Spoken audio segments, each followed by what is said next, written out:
Cultura, Lingua e Xuventude ten que ver con unha medida lanzada xa o ano pasado e que contou cunha enorme aceptación e cun gran número de solicitudes, algunhas das cales non poderon ser atendidas porque se esgotou o crédito, polo tanto, hoxe tomamos un acordo para intentar, cando menos en parte, chegar a máis posibles beneficiarios. Decía que contamos desde o ano pasado co bono Emancípate, axuda directa para apoiar os mozos e mozas que decidan independizarse.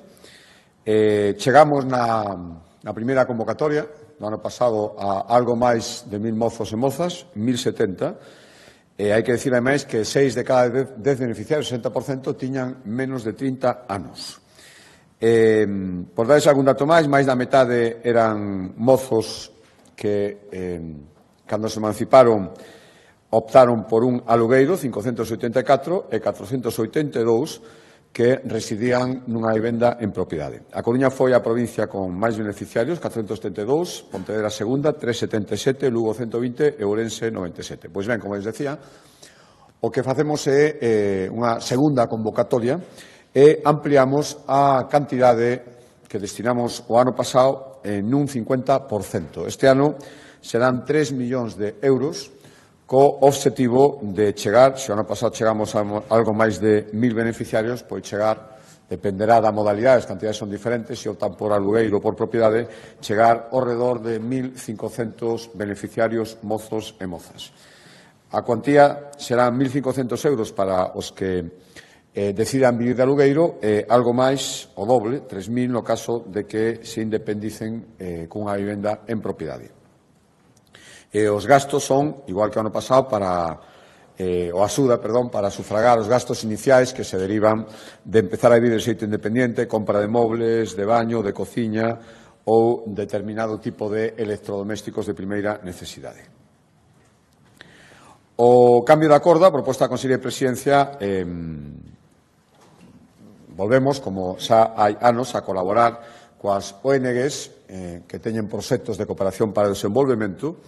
Este ano, con 10,3 millóns de euros, que é un 5% máis do que destinamos o ano pasado. Esta cantidade vaise incrementando ano a ano, de acordo a un compromiso que acordamos coa coordinadora, e este ano o Plan de Cooperación para o Desenvolvemento Galego terá 10,3 millóns de euros, como digo, un 5% máis que o ano pasado. Hai algunhas novidades. A principal é que temos, dentro destes 10,3, unha liña, por primeira vez, para proxectos educativos en países que estean en vías de desenvolvemento, serán 720.000 euros. Mantemos as achegas para os ONGs con programas de cooperación exterior, e a cantidade máis grande, 6,3 millóns de euros. Para as de acción humanitaria, 700.000, e para microproxectos, 150.000 euros. E haberá, como outros anos, 6 bolsas formativas para persoas que estean ali sobre o terreno, nos países onde están estes proxectos, e se queiran formar. Cambio de Consellería e de acordo a proposta da Consellería do Mar, hoxe seguimos colaborando, pero incrementamos nun 50%, unha cantidade apreciable, a axuda que a Xunta de Galicia mantén co Consello Regulador da Denominación de Orixe Protexida Mexilón de Galicia, para seguir colaborando na súa comercialización e na promoción do mexilón. 300.000 euros para que axudarán a seguir monitorizando todo o desenvolvemento da cría do mexilón, coñecer datos útiles para unha mellor comercialización e tamén para incrementar a promoción do mexilón de Galicia en diversas feiras que se celebran por todo o mundo. Outro acordo da Consellería do Mar, démoslle luz verde a simplificar aínda máis, de acordo coa normativa estatal, a obtención dos títulos de mariñeiro e patrón de pesca, coa intención clara de facilitar o que está sendo un problema para renovar moitas tripulacións, que é a remuda xeracional, e, polo tanto, facilitamos, dentro das garantías básicas, os requisitos para os que queiran facer este curso. No caso do título de mariñeiro, se reducen as horas de formación a casi a mitad do que se exige ahora, esta reducción está de acordo co que exixe a normativa estatal, e estamos seguros que con isto facilitaremos, ou polo menos incentivaremos que máis xente se queira apuntar a estes cursos, e tampouco será obrigatorio ter cumprido 16 anos para o curso de mariñeiro e 18 para o de patrón. Basta con cumplilos durante o período de formación. Ata agora, se non os tiñas, non podías acceder á formación. Insisto que son cambios para adaptarse á normativa estatal e, sobre todo, para facilitar e incentivar que máis mozos e mozas se queiran apuntar estes cursos e garantir unha renovación das tripulaciones que, como digo, é un problema detectado. Sigo no sector primario, ahora cambio, Consellería de Medio Rural, dentro dunha iniciativa que a Xunta de Galicia ten, que funcione, que está facilitando o posto a disposición de terreos para explotalos dende o punto de vista agrogandeiro. Estou falando do Banco de Terras, que é esa plataforma que permite mediar entre os propietarios de parcelas e os interesados en poder explotalas e que as alugan os propietarios para poder facer esta explotación. Queremos seguir facilitando os trámites a ambas as dúas partes para que haxa o maior movimento posible neste Banco de Terras. Actualmente hai 19.000, algo máis de 19.000 parcelas incorporadas ao Banco de Terras, das cales casi 12.000 están en explotación e hai 6.000 a disposición.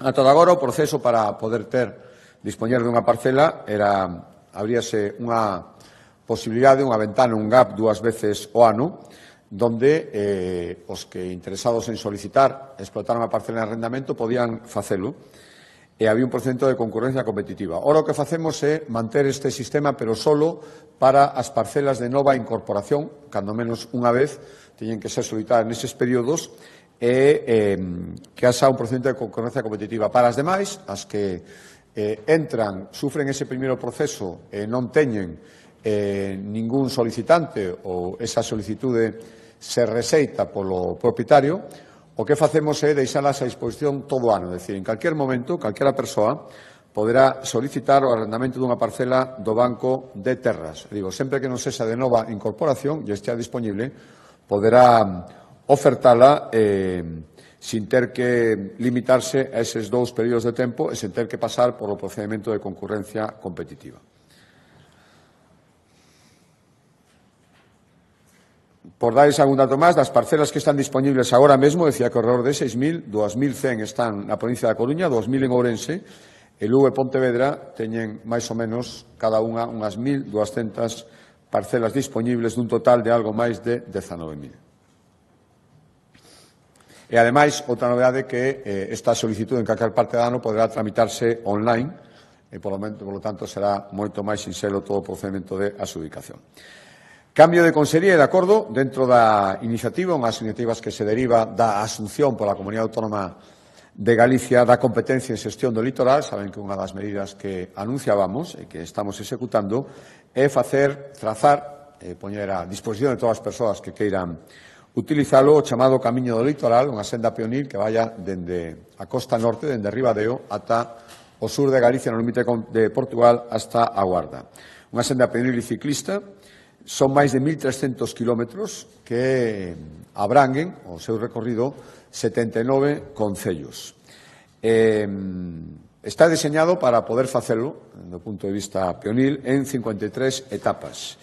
E, ademais, o deseño parte da base de que comencen e rematen en núcleos de poboación que teñan servicios dispoñibles para as persoas que desexen pernoctar ou acceder ali aos servicios que desexen de hostelería e demais.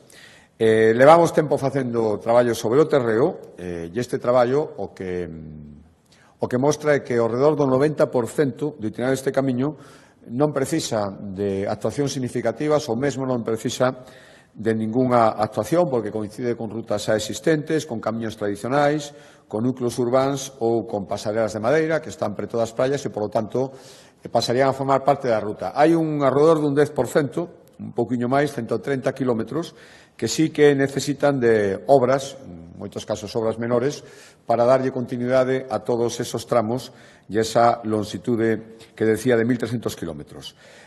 Para isto, a Xunta reserva este ano no orzamento, o que temos estimado, xa digo, estamos falando en moitos casos de obras menores, algo menos de 2 millóns de euros, que foi o que acordamos hoxe no Consello, e o obxectivo é que este camiño do litoral sexa unha realidade e estea plenamente operativo durante este ano, unha vez executadas esas obras que están ao redor, non chega, como decía, a 2 millóns de euros, e, ademais, a senda completarase cunha aplicación móvil con información sobre as etapas, sobre os bens culturais, o patrimonio natural de cada zona, cunha zonificación, xa decía, ata 53 etapas, e coa promoción axeitada, tanto nos lugares polos que pasa, como para o público en xeral, a parte de outras accións de promoción que iremos arbitrando unha vez que estea a senda operativa, que xa digo, a nosa intención é que entre en servicio neste ano 2026. Cambio de acorde de Consellería, a proposta da Consellería de Sanidade, hoxe démoslle o visto e prace a...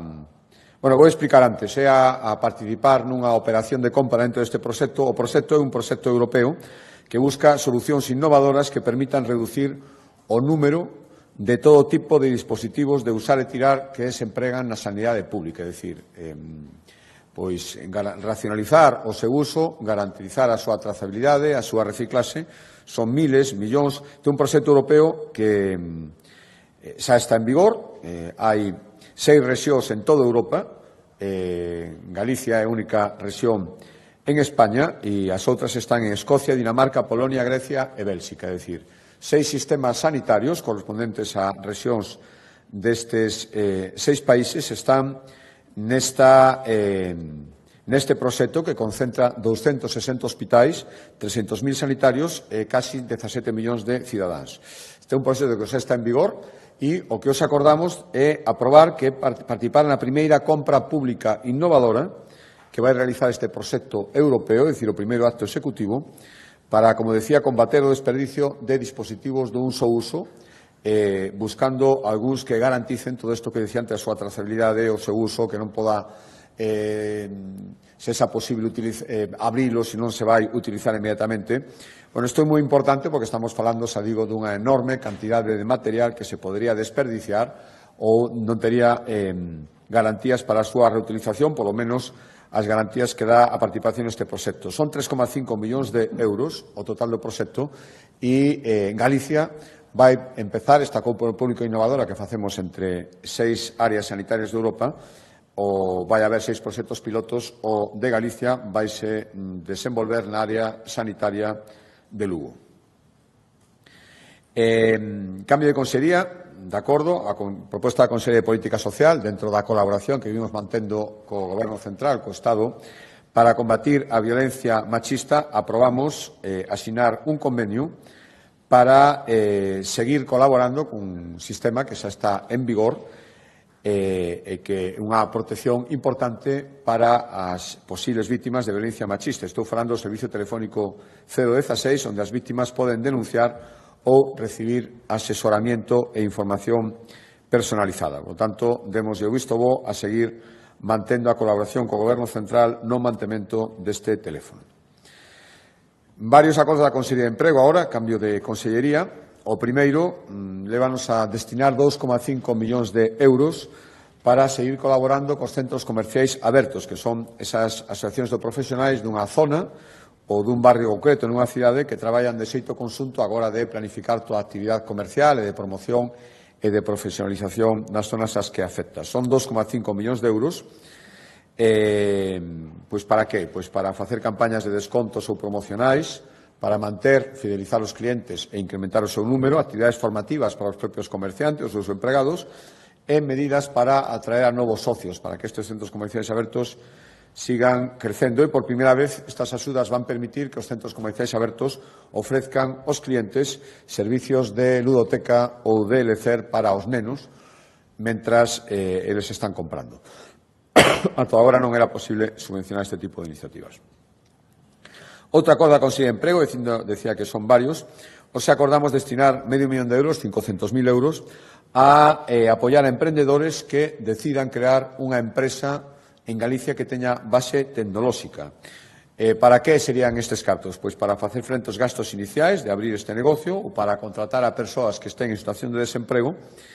E o que buscamos é, pois eso, incentivar un tipo de emprendemento moi específico, fundamental, que o emprendemento tecnolóxico, normalmente xente xente moi nova, a que pide este tipo de iniciativas, poden chegar esa axuda inicial ata os 12.000 euros e, dende que estamos arbitrando estas medidas no primeiro ano, creáronse 400 empresas e 2.200 postos de traballo. E outro acordo tamén da Consellería de Emprego, relacionado en parte con este, son 5 millóns de euros para incentivar que as empresas de base tecnolóxica, este caso sería empresas, outra para emprendedores individuais, contraten a mozos e mozas menores de 30 anos para a actividade destas empresas que se adican a I+D+I. Queremos beneficiar ao redor de entre 180 e 200 persoas, xente moza, menores de 30 anos, ao final son investigadores, tecnólogos, técnicos, todo o tipo de persoal que traballa neste sector. Teñen que ser contratos indefinidos a tempo completo e o que buscamos é seguir xerando emprego de calidade nun sector que cada vez é máis estratégico en Galicia. Enerxías renovables, industria agroalimentaria, digitalización, enxeñaría de datos, é dicir, as empresas que se adiquen a estes sectores e contraten mozos e mozas menores de 30 anos terán estas axudas de ata 5 millóns de euros por parte da Xunta de Galicia. Cambio de acordo de consellería, como todos los consellos prácticamente, un acordo para seguir incidindo nese obxectivo de duplicar o parque público de vivendas en 4 anos. Ose, aceptamos a cesión dunha parcela por parte de outro concello, o Concello de Sanxenxo, que se incorpora os concellos que ceden parcelas para que a Xunta faga vivenda pública. Con este concello serían 15 os que o teñen feito e a intención é construir 25 vivendas cun investimento de 6,7 millóns de euros. Van a estar no lugar de Mourelos, na parroquia de Noalla, e, ademais, teñen a particularidade de que xa no prego, agora licitaremos o proxecto inmediatamente a construción de vivendas, se pedirá que se utilicen técnicas industrializadas, é dicir, que partes do inmoble das vivendas que se van construir xa veñan directamente fabricadas, elaboradas en fábrica e que se trasladan ao terreo. Isto axiliza o proceso coas máximas garantías, incluso cunha maior calidade, eleva un pouco o precio, pero facilita e axiliza o proceso para construir 25 vivendas, casi 7 millóns de euros de inversión na parroquia de Noalla, en Sanxenxo, logo de que, como decía, nos cedera o terreo, ou se aceptámolo, o Concello. Cambio de consellería, isto non é un acordo, é un informe que periódicamente eleva a Consellería de Facenda sobre o estado da débeda pública en Galicia, o endebedamento da Comunidade Autónoma de Galicia, como foi o comportamento no 25 e como prevemos que sexa no 26. Un resumen dos datos que hoxe coñecimos nos din que a previsión de peche, prácticamente, o informe era previo ao peche formal, é que Galicia vai pechar 2025 cunha ratio entre débeda pública e Produto Interior Bruto do 13,9%. Para iso fan unha idea, o do Estado é do 104%. Galicia non chegou ao 14%, a comunidade autónoma máis endebedada, pois a Cataluña ahora mesmo está en torno ao 27%. Esta previsión de peche son 6 décimas menos que a ano anterior, incluso 2 décimas menos do que preveíamos cando elaboramos os orzamentos do ano 2025. É dicir, isto corrobora o que temos dito outras veces, facer previsións realistas, incluso un pouco pesimistas, entre comillas, e que logo a realidade demostre que a xestión foi incluso mellor do que preveíamos e, por lo tanto, pechamos con 2 décimas menos de endebedamento do que preveíamos cando elaboramos o orzamento do 2025. Xa estamos en un nivel de endebedamento, menor do que tiñamos no ano 2012, cando estábamos en plena crisis económica e cando era máis necesario que nunca acudir a operaciones de endebedamento. Isto ten máis mérito todavía, porque por segundo ano consecutivo o Goberno Central demorouse nas entregas a conta e isto obligou a facer operacións de tesorería, eso sempre incide na ratio da débeda, para que se fan unha idea. Este retraso nas entregas a conta supuso que estas operacións de tesorería un pago de 5 millóns de suros no primeiro semestre do ano 2025, que cando foi o retraso sería absolutamente innecesario este gasto de 5 millóns se non se tiveran producido eses retrasos. Aínda así, son os datos que se estou refresando e que teñen, ademais, o seu recoñecemento polas axencias de cualificación crediticia, basicamente Moody's e Standard & Poor's. Standard & Poor's, que melloran a posición de Galicia, nos sitúan entre as 4 comunidades autónomas mellor valoradas en España en canto a 4 na media, por varios parámetros, entre o grupo de 4 comunidades autónomas que teñen un mellor nivel de endeudamento, o cal é bastante importante, porque isto sole implicar que cando acudamos a outras operacións de endeudamento, as propostas que recibimos as entidades bancarias piden menos juros en base a nosa boa calificación e, por tanto, na confianza na devolución. Por terceiro ano consecutivo, nos orzamento 2026 que xa está en vigor, prevemos endeudamento cero, é dicir, non se van facer novas operacións de endeudamento, poderá haber renovación de algunhas que vayan vencendo, e, ademais, ahora procederá, porque poderemos refinanciarnos despois desta millora de calificación das dúas axencias con menores juros e, por lo tanto, será bo renovar ese endeudamento, pero sempre nos manteremos como moito na cifra que lles acabo de dar. Non haberá operacións de endeudamento para subir ese menos dun 14% que ten ahora mesmo Galicia. Cambio de acordo de sector, na Consellería de Economía, 2 acordos relacionados coa enerxías renovables. Estou falando da enerxías mariñas, non eólica mariña, sino enerxías mariñas que poden vir dos movimentos das mareas, das olas. Temos en marcha, Galicia pode ter bastante potencial nesta área, en marcha unha zona experimental de enerxías mariñas en Punta Langosteira, a Coruña, e o que fixemos hoxe foi licitar o contrato que vai permitir diseñar o primeiro prototipo flotante que vai existir en España para monitorizar o mar en todo momento e ver as posibilidades de producir enerxía mariña a partir de ondas e de mareas. Vai servir, ademais, para facer unha medición moi precisa en tempo real das condicións atmosféricas e mariñas, o vento, as ondas, as mareas. Van ser 5,7 millóns de euros. Vaise, ademais, adquirir mediante o sistema de compra pública innovador, porque ahora mesmo non hai nada no mercado das características que queremos pedir e que, veremos o resultado destas medicións, pero é un nicho que podemos explorar e que, polo tanto, necesitamos saber os datos para ver se Galicia aquí ten unha oportunidade. Se a ten, lóxicamente, a partir de aí empezará todo o procedimento e todo o diálogo, por suposto, co sector do mar. Nos gustaría habilitar unha segunda plataforma experimental en Punta Langosteira para testar prototipos de eólica mariña flotante, pero tiñamos mesmo unha subvención, xa temos comentado outra vez, de 20 millóns de euros do Ministerio competente en materia de enerxía, pero o mesmo Ministerio competente en materia de enerxía que nos dá os 20 millóns de euros, unha dirección xeral que tamén depende deles, emitiu un informe negativo para que se pudera instalar a plataforma, alegando que había unha zona de paso de aves e, polo tanto, será imposible facer esta plataforma experimental, que, ademais, era unha iniciativa sólida, estaba da man de socios tan importantes como a Autoridade Portuaria de Coruña ou Rede Eléctrica de España, pero chegamos, vai pasando o tempo, vai ser imposible e haberá que devolver os 20 millóns que nos concede unha dirección xeral do Ministerio por informe negativo de unha dirección xeral do propio Ministerio. E así estamos co Goberno Central. É unha zona, ademais, a plataforma está proxectada nunha zona sen afectacións á pesca ou ao medio mariño, igual que a plataforma experimental anterior, pero ainda así temos este informe negativo. As que existen outras dúas plataformas destas características, unha no País Vasco e outra en Cataluña, sí que están en zonas de afectación ao medio mariño, esas non teñen informe negativo. Por lo tanto, Galicia ha reunido todas as condicións para ter un papel destacado nas enerxías renovables mariñas, insisto, con todos os condicionantes. Como sempre, topamos con estes problemas que acabo de resumir, por lo menos respecto a unha das iniciativas. Agardamos que en algún momento se entre en razón e, sobre todo, que recibamos o mesmo trato igualitario que están recibindo noutras comunidades autónomas. Todo isto foi alegado, pero non se tuvo en conta.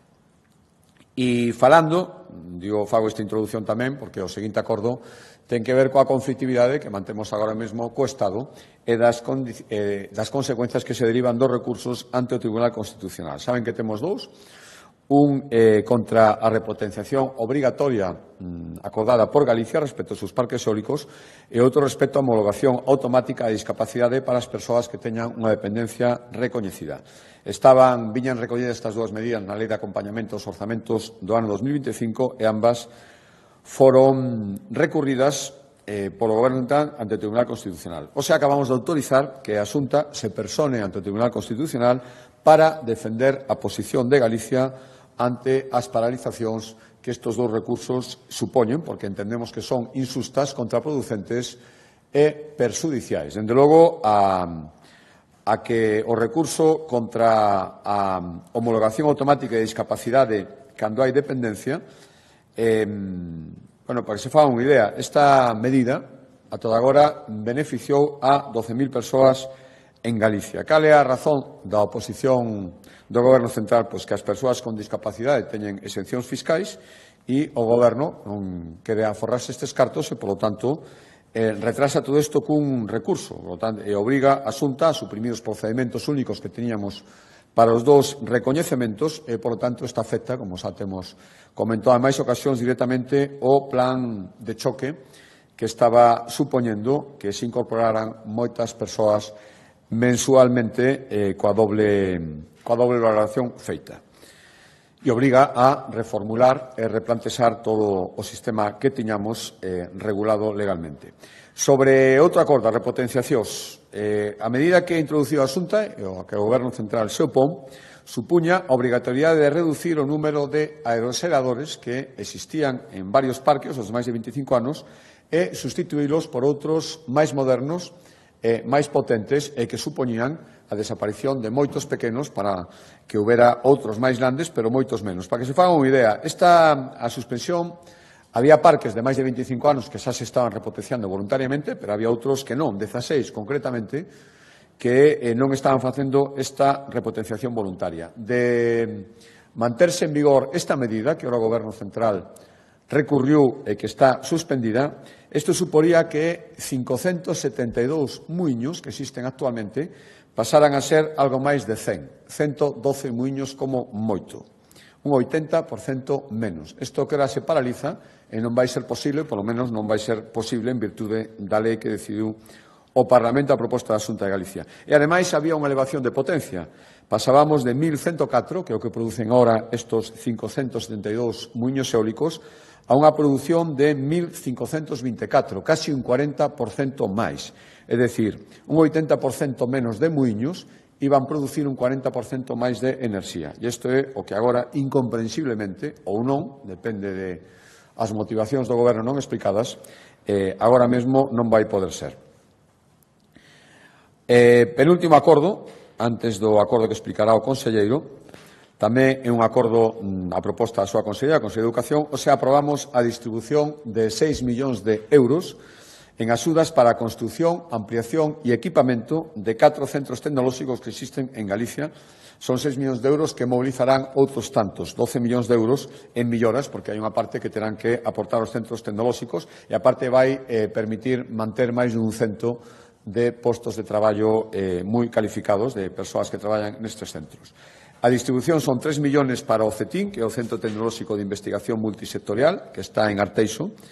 Queremos construir un centro, un espacio especializado en economía circular, no CETIN, que xa existe en Arteixo. 2 millóns para o Centro de Innovación na Industria da Automoción, o CETAG, para que amplíe as súas instalacións en Porriño e siga traballando na Industria 5.0 do automóvil. 500.000 euros para o Instituto Tecnolóxico de Galicia, para o Centro de Experimentación Avanzada en Vehículo No Tripulado e 300.000 para que a IMEN, a Asociación de Investigación Metalúrxica Noroeste, poida construir un laboratorio de óptica.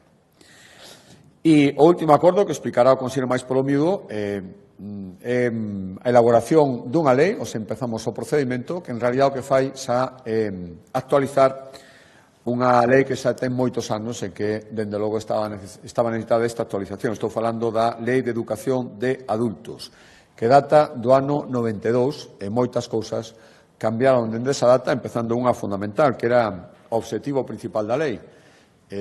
No ano 92, esta lei, respecto á educación de adultos, estaba centrada en que obtiveran o título de ensinanza básica, porque naquel momento había moitos adultos que non dispoñan deste título. O sea, afortunadamente, as cousas cambiaron. Este xa non pode ser o objetivo principal. Os datos amosan que, xa digo, afortunadamente, isto non é así, porque a gran maioría da poboación xa conta con esta formación. E, polo tanto, o que facemos é recoller esta realidade, marcar outros objetivos, e iso que se nos leva a iniciar os trámites para aprobar a nova Lei de Aprendizaxe Permanente de Persoas Adultas, que busca, como decía, adaptar a formación continua aos cambios sociais, tecnolóxicos, académicos e laborais que rexistrou Galicia nas últimas décadas. Pero, para máis detalles, dou a palabra ao conselleiro.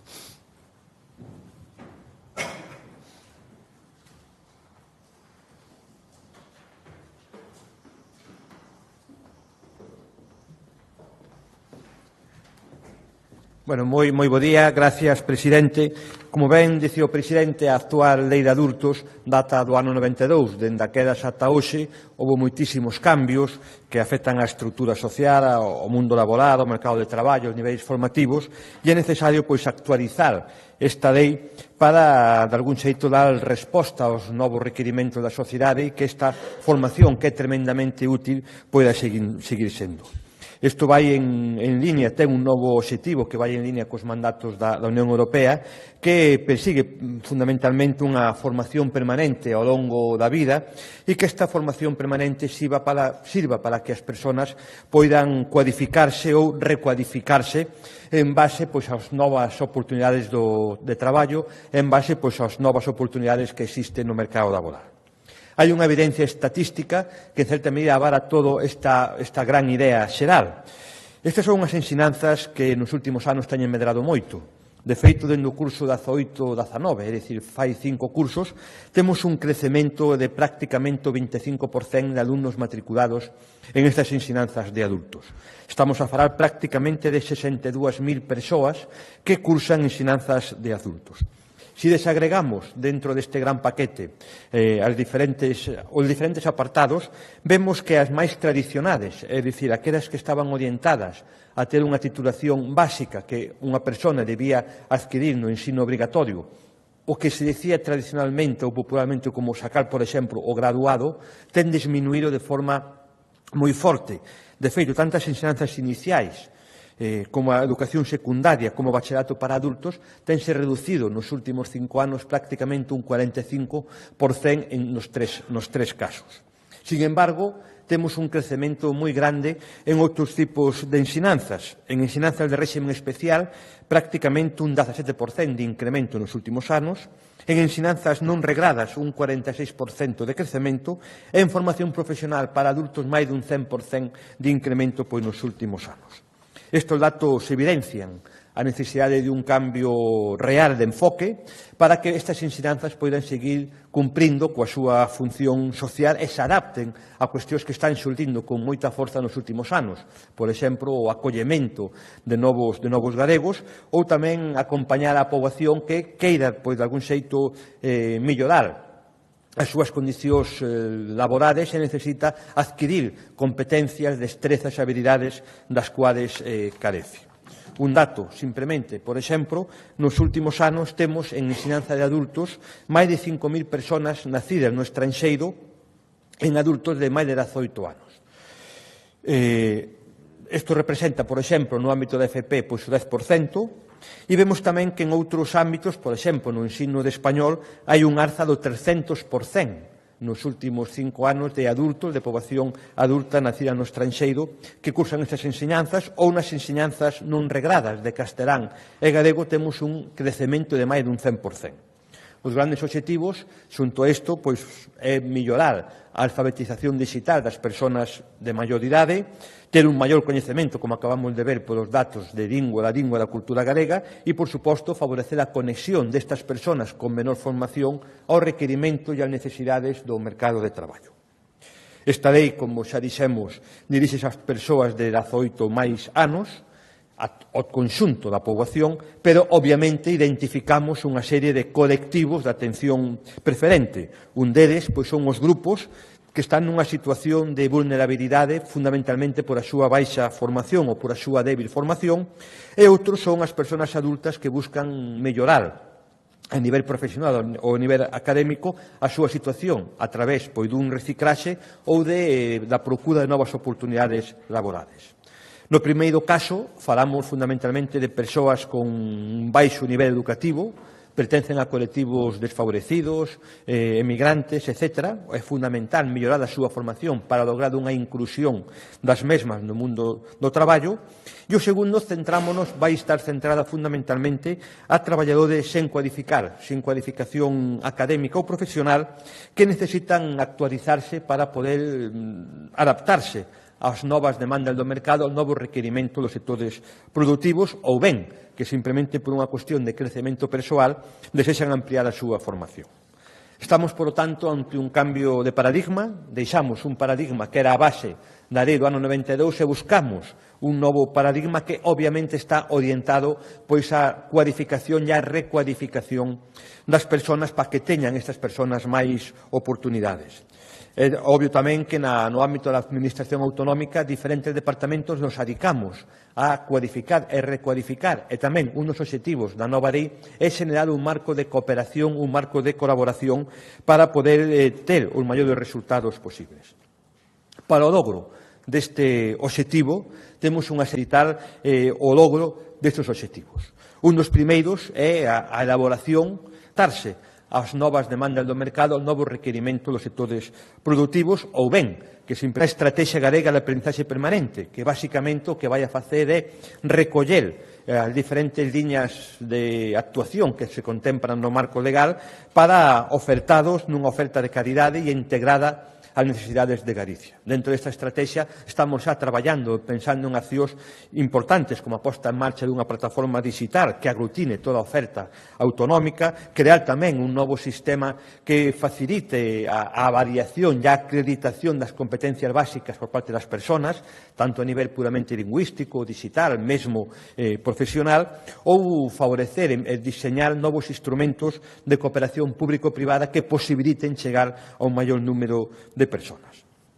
Un segundo instrumento é a creación dunha comisión interdepartamental na cual todos os departamentos autonómicos nos coordinemos para realizar unha oferta de formación e atención ás persoas adultas máis homoxénea e de maior calidade. Tamén crearemos, en terceiro lugar, un Consello Galego de Aprendizaxe Permanente, que basicamente vai ser o órgano consultivo que vai favorecer e vai velar polo desenvolvemento da propia lei.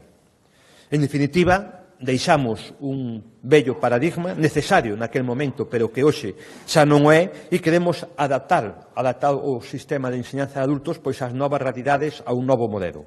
Hoxe en día, como tamén dixo o presidente, a maior parte da poboación adulta conta xa cunha titulación do ensino obrigatorio e tamén contamos con novas realidades sociais ás cuales é necesario dar respostas, sen ir máis deixos o crecemento da poboación emigrante e que temos que intentar, a través da formación, a través da capacitación profesional, lograr unha maior inclusión destas persoas. En definitiva, é unha transición cada un aprendizaxe permanente que busca unha sociedade máis preparada e que lle faga frente, para poder facerlle frente, aos retos laborales, aos retos do mercado de traballo e aos retos da sociedade actual.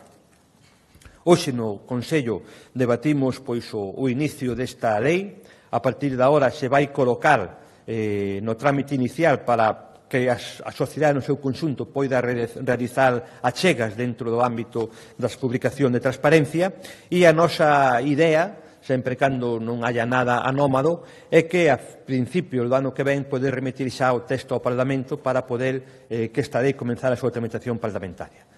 Por a miña parte, nada máis respecto a este asunto. Se hai algo que desexen preguntar, gustosamente yo contestarei. Bos días, conselleiro. Quería preguntar en relación, falaba de que hai un crecemento do 100% en FP desta xente. O sea, de xente sobre todo que ven de outros países. Podía especificar máis que formación de FP se pide para este tipo de colectivos e sobre todo asocio un pouco a pregunta ao que levou o presidente no Consello pasado, que era dos permisos de traballo, non? Esa tamén petición que se lle fai ao Goberno, porque tamén vai relacionada. Entón, quería saber cales, digamos, das formacións de FP son as máis demandadas? Gracias. Bueno, a verdade é que a formación profesional para as persoas adultas, como xa dixen, medrou notablemente nos últimos anos.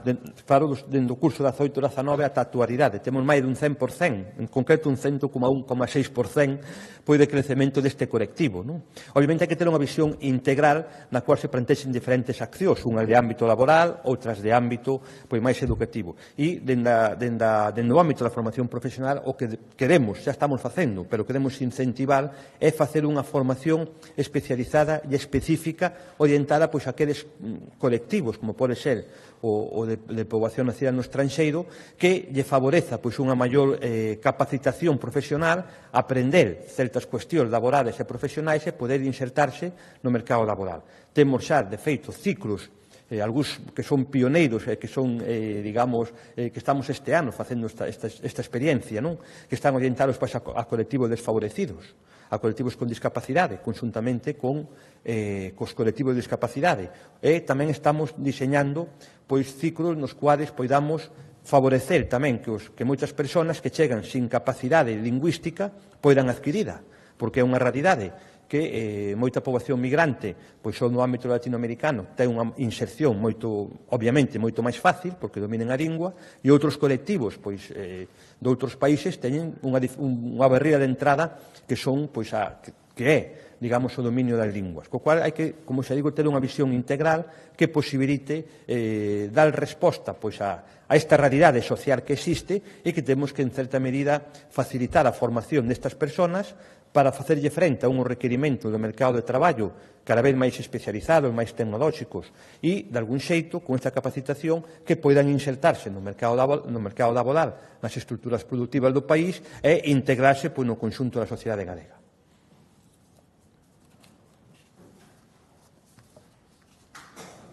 Moitas gracias.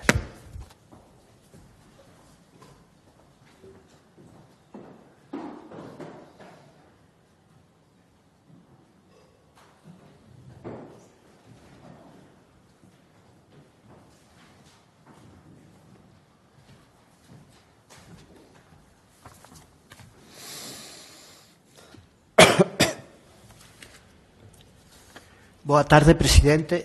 Tres cuestións. A primeira é que, estamos nunha folga de trens que vai ser en principio durante 3 días e que a posibilidade é que a partir do mércores, se non hai acordo hoxe, haxa unha folga indefinida de autobús na provincia da Coruña. A Xunta ten responsabilidades no transporte público nalgúns destes campos e se está traballando nalgúnha materia ou nalgún protocolo para actuar. A segunda é respecto ao anteproxecto da Lei de Administración Local, da que falou o luns pasado. Nese anteproxecto suprímense as comarcas e non aparecen citadas figuras como as parroquias, que figuran no Estatuto de Galicia. Así como se fai unha aposta por incentivar ou impulsar o papel das diputacións. A pregunta aquí é a que responde ese diseño, o que é o que buscan con estas medidas. E, por último, sobre a decisión do Miteco de dar un primeiro paso de cara á poxa eólica, da eólica mariña, refírome, o sector do mar fixo unha petición de que haxa unha moratoria neste paso, non? E se vostede apoia ou respalda esta petición do sector. Gracias.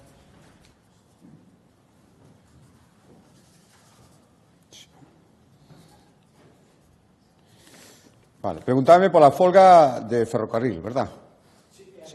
Sí, efectivamente, hai unha folga convocada de ferrocarrís. Y usted decía, a Xunta de Galicia ten competencia sobre transporte público por estrada. Xa vimos esta fin de semana como tivemos que facer fronte á absoluta improvisación, o caos, as contradicións e a falta de consideración con Galicia do Ministerio responsable do transporte ferroviario, donde decidiu, todavía por razóns, aparte das xenéricas que aduciron ninguna concreción, deixar a moitos galegos sin conexión ferroviaria e sen darlles ninguna alternativa. Tampouco sabemos por qué, e é moito máis incomprensible cando vimos que, por exemplo, en Cataluña se preocuparon moito de dar alternativas. A Xunta de Galicia tuvo que cubrila sin, ademais así yo dixen o presidente de Renfe cando falei con él, sin ningún tipo de comunicación, nin saber a súa duración, nin as razóns. Bueno, nada de nada, só fixemos, a Xunta de Galicia puso 98 autobuses de reforzo, esa é a cifra, casi 4.200 viaxeiros, prazas de viaxeiros, neses casi 100 autobuses de reforzo. Eu agardo que, se fora necesario volver a facelo, teñamos máis información e máis comunicación da causa de todo iso para poder afrontar as consecuencias. Por lo tanto, agardo que se nos dea información e intentaremos, por suposto, reforzar os servicios para poder axudar eses viaxeiros que se ven privados dese medio de transporte sobre o cal a Xunta non ten ningunha competencia, pero sí que ten que sufrir, igual que todos os galegos, a falta, agora mesmo a absoluta falta de dirección dos que tiñan que ser responsables de todo iso, aparte de outras consideracións que non son obxecto da súa pregunta, por iso non me quero estender máis. Respecto á segunda pregunta, as comarcas, bueno, xa dixemos cando anunciábamos a lei, hai un par de consellos que o que pretendíamos era adaptar a realidade galega, a realidade tamén social de asentamento na poboación, a realidade e a intención de simplificación administrativa, de funcionamento, de garantir a sostibilidade das administracións que teñen que prestar servizos aos cidadáns. Esa era a intención da lei e, por lo tanto, eso pretendemos. Hai medidas, saben, como poder contemplar, siquera como posibilidade, a fusión daqueles concellos que se acredite que non son sostibles por si solos, sempre que outro concello estea de acordo e como último recurso. E nese sentido van este tipo de medidas. Eu creo que neste momento, sinceramente, eu veño do mundo local, creo que interesa moitísimo máis potenciar a nosa planta municipal, garantir a súa sostibilidade, mesmo financiera. Acabamos de ver un exemplo claro co acordo alcanzado outro día co presidente da FEGAN respecto ao servizo de asistencia no fogar, con ese sistema que blinda de garantir unha cantidade mínima moi importante aos concellos no Fondo de Cooperación Local antes que plantexar desenvolver no xeito administrativo outras figuras, ao final son administrativas que incluso se poden superpoñer. E creo, sinceramente, a miña percepción, por suposto, pode haber opinións que a maioría dos galegos e das galegas prefiren agora mesmo que fagamos algo racional, sostible e que funcione, que preste servicios, que seguir multiplicando a planta administrativa que existe actualmente en Galicia e moito máis no ámbito local. Respecto á terceira pregunta, mire, eu non, as posturas como sempre, das de sempre, de opoñerse por sistema a plantexamentos que ainda non coñecen, simplemente están anunciados, por lo menos a Xunta de Galicia non os coñece en detalle, as condicións que vai haber, non imos facer. Eu sempre dixen que nas novas enerxías, tamén na eólica mariña podemos ter unha oportunidade.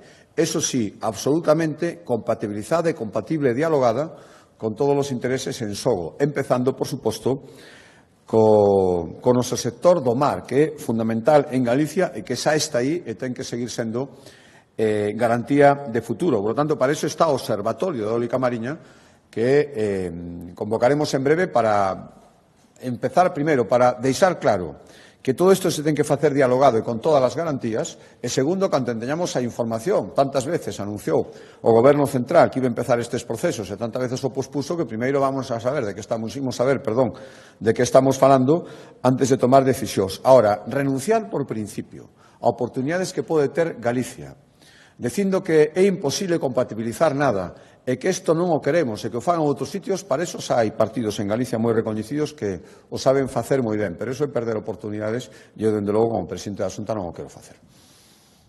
Boa tarde, dúas cuestións. A primeira, sobre as eleccións de onte en Aragón, a vista do resultado, que opina, como avalía a decisión do PP de asociar, digamos, a súa imaxe con Vito Quiles, e se vostede descartaría unha asociación semellante, recorrer a este tipo de figuras para as eleccións as seguintes galegas, vai.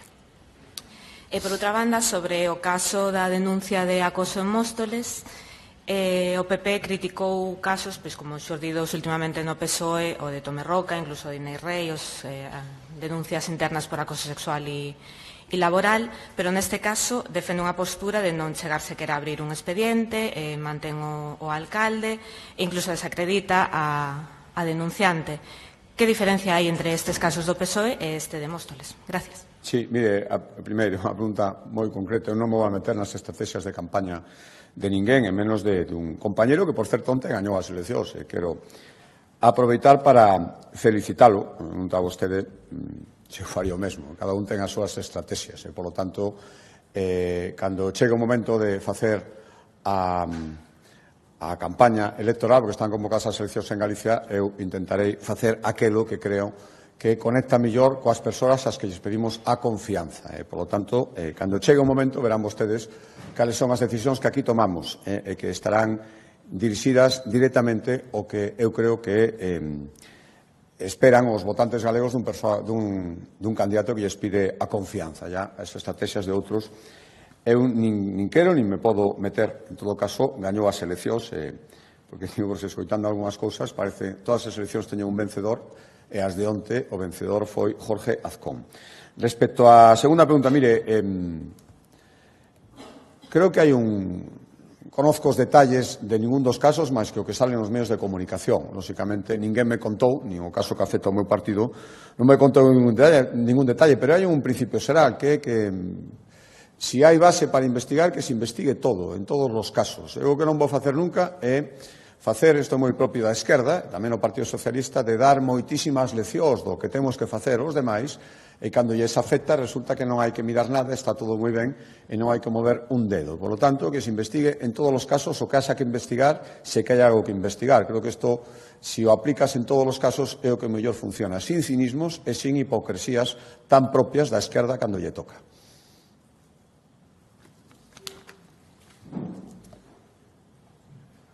Sobre varias cuestións. Sobre o de Azcón, acaba de dicir que o gran vencedor foi Azcón. E non creo que tamén o gran vencedor desas eleccións foi Vox. E se esa subida exponencial que está tendo Vox nas eleccións extremeñas, nas eleccións de Aragón, hai agora eleccións de Castela-A Mancha, logo hai en Andalucía, non cree que esas subidas, esa estrategia de eleccións anticipadas foi errada por parte do Partido Popular porque está dando alas á ultradereita, e se esa ultradereita pode chegar tamén algún día a ser potente aquí en Galicia. Unha segunda cuestión ten que ver con anuncio feito hoxe por Omega de que vai haber folga outra vez na sanidade galega, outra folga distinta ao do Estatuto Médico. Esta é contra a Xunta porque di que o que fai o conselleiro de Sanidade son palabrerías, que non hai fórmulas concretas para resolver os problemas da atención primaria en Galicia. E despois quería tamén preguntar sobre os seus compañeros de partido, do Parlamento, tiveron un grave accidente nun punto da AP9, na que, curiosamente, se rexistran día sí, día non, accidentes provocados sobre todo cando hai mal tempo. Quería preguntar se non vai a pedirlle a Xunta a adxudicatoria desa infraestructura que poña os medios necesarios para evitar que acontezan accidentes como aconteceron fai un par de días e que mesmo ten provocado mortes nese punto. E xa simplemente unha curiosidade, a senda litoral que anunciou hai un momento, quería preguntar, vai a ter unha sinalética específica, porque efectivamente hai varias vías por todo o país, pero son vías específicas. Hai a Eurovelo, que tamén vai hasta toda a costa hasta Fisterra, pero non sei se terá unha sinalética especial. Gracias. Moi ben. A primeira, eu non dixen unha gran victoria, dixen que fora o vencedor das eleccións. Non, eu mismo, eu dixen que fora o vencedor en todas as eleccións. Hai alguén que gaña e outros que teñen peores resultados e incluso que son claramente perdedores, como na miña opinión foi o Partido Socialista sin ninguna dúbida. Por lo tanto, Azcón foi o vencedor e tuvo unha diferencia de 10 puntos respecto ao segundo partido e casi o doble respecto ao terceiro. Estes son os datos. Gañou as eleccións, pero tamén os aragoneses onte dixeron que para gobernar había que chegar a acordos. Eu agardo agora da responsabilidade de todos os partidos que non gañaron as eleccións de que teñan esta responsabilidade e esta proporcionalidade para intentar chegar a acordos. Eu creo que despois do resultado de onte poucas dúbidas debería haber de que Jorge Azcón volverá a ser presidente de Aragón. Outra cousa é que hai que chegar a acordos e ahora empeza todo ese procedimento, eu agardo responsabilidade. Creo que a xente o que quere que se formen gobernos e que haxa estabilidade. Aquí en Galicia queren que sexa cun partido que lle dá unha confianza por maioría absoluta. Onte en Aragón dixeron que non era así e creo que agora os partidos, o que gañou e o resto, teñen a obriga de intentar formar eses gobernos estables. Respecto á segunda pregunta, sí, este foi o sindicato que, xunto coa CIGA, se non me engano, xa non estuvo de acordo coas propostas coas que sí que estiveron o resto de sindicatos respecto á atención primaria e que se están aplicando agora, volve a non estar de acordo e volve a ter como recurso unha convocatoria de folga, porque di que non lle gusta o que se está facendo. Xa o dixera antes, pero se está facendo e, polo tanto, a Xunta de Galicia ten o compromiso de cumplir aquilo que acordou co resto dos sindicatos e que creemos, ademais, que sirve para mellorar a sanidade pública e a atención primaria. Por tanto, o estamos facendo, non é ninguna novedade a opinión deste sindicato, que coincide, por certo, coa opinión da CIGA. A terceira, sí, por suposto, que nos pedimos sempre, bueno, saben, respecto da P9, que pedimos a transferencia da competencia e isto sería unha das cousas que podríamos executar directamente. Como se nos negou, a pesar de decir aquí que sí, e en Madrid xa saben, o Partido Socialista que non nos queda máis que reclamarlo, pero en este, en calquer outro punto donde haxa problemas de seguridade vial, e non só nesta infraestructura, todos os que circulan polas dúas autovías que nos conectan coa meseta poden ver o estado deplorable, xa moitas veces se corta o carril directamente, non por outra cousa, sino porque é perigoso, supoño, circular por aí, pero tampouco se arransa con moitísima lentitude. Por lo tanto, exiximos que en todas as vías de titularidade estatal, sobre todo as que teñen moitísima circulación, esas especialmente, se fagan os mantementos necesarios, pero saben o que está pasando. Vimos o que pasou esta fin de semana, non tivemos ninguna contestación. Estou falando das infraestructuras ferroviarias, que tamén son competencia estatal. Non sabemos se había problemas de seguridade, non sabemos o estado das vías, vemos cando circulamos polas autovías como están, o que gastarse cartos en mantemento, como fai a Xunta de Galicia nas súas vías, nunca é dabondo. Cando non gastas prácticamente nada, as consecuencias ás veces son as que, por desgracia, temos que lamentar. A cuarta pregunta, sí, haberá unha sinalética específica. Hai un diseño específico que se irá dando a coñecer. Isto é unha vía moi singular que, como decía na exposición dos acordos, parte tamén do moito que xa está feito e agora lle damos unha uniformidade que tamén é necesaria de cara á súa promoción e coñecemento. Boa tarde, presidente. Sí, por afondar un poquinho na pregunta do compañeiro, considera que é un fiasco a estrategia de Feijóo de adiantos electorais e se lle preocupa pois que finalmente o que dos beneficiados sexa Vox e hoxe que está tendo outra dereita. Tamén quería preguntarlle por outro asunto, está conselleiro de Educación tamén, ese anuncio da desgravación fiscais para a compra de libros que finalmente só van a entrar os pagos telemáticos. Está vendo indignación entre familias, as AMPAs, non sei se se pode dar volta atrás e tamén aceptar o pagamento en efectivo. Gracias. Sí. Respecto á primeira, vostede fala nunha estrategia de Feijóo. Eu estou absolutamente seguro, polo menos baseando na miña experiencia. Cando se tomou aquí a decisión da convocatoria de CIOs, eu lle podo asegurar que foi unha decisión tomada en Galicia. E, polo tanto, quero pensar, e estou seguro tamén, incluso coñecendo a Jorge Azcón, que foi unha decisión súa, que, lóxicamente, comunicaría, como fixen eu, pero foi unha decisión tomada de xeito absolutamente independente e pensando nos intereses de Aragón. Ele o explicou. Non tiña orzamentos, e ter orzamentos é moi importante. Esta normalización que queren facer os que non son capaces de aprobalo, eu, dende logo, me nego. Creo que se non tes orzamentos é moi difícil, e algunhas cousas imposible, gobernar. Por tanto, ele explicou, non foi coherente, e tomou esta decisión con independencia do seu resultado. Ganou as eleccións, o resultado vostedes o coñecen, pero foi coherente. E, polo tanto, creo que, estou seguro, non sei, unha cosa que preguntarlle a él, que si creen que se agora lle preguntan se fixo correcto no momento en que convocou, estou seguro que mantén a súa decisión porque Jorge Azcón é unha persona coherente e a decisión foi unha decisión, estou seguro, que é súa. Respecto a segunda pregunta,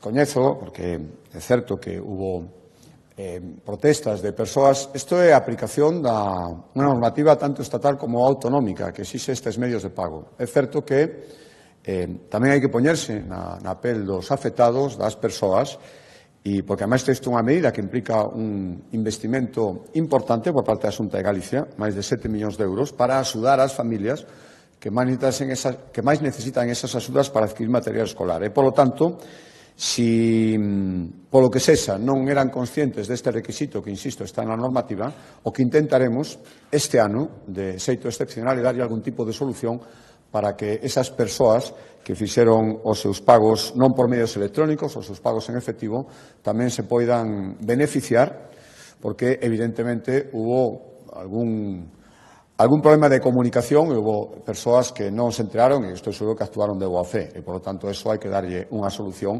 cando menos en esta ocasión, e en eso estamos traballando e espero que poder anunciar esa solución, que ten que ser unha solución dende un punto de vista legal, xa digo que isto está na normativa canto antes, pero estamos traballando, me poño na súa pel e creo que é o que temos que facer. Moi ben, moitas gracias.